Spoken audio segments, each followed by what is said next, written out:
coffin ships. What are those? The words coffin ship describe two different types of shocking historical maritime death traps, both made deliberately lethal to passengers and crews by their unscrupulous owners.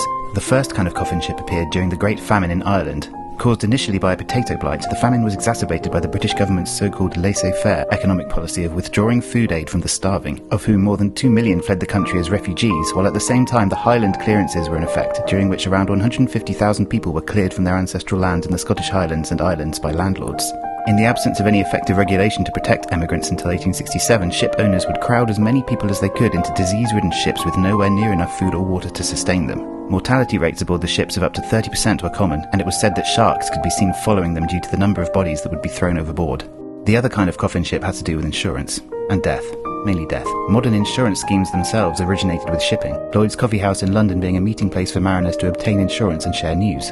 Lloyd's of London is still one of the biggest insurance markets in the world and is still heavily involved in the shipping industry. Back in 1871, a Board of Trade report found that 856 had gone down within 10 miles of the British coast in conditions no worse than a strong breeze.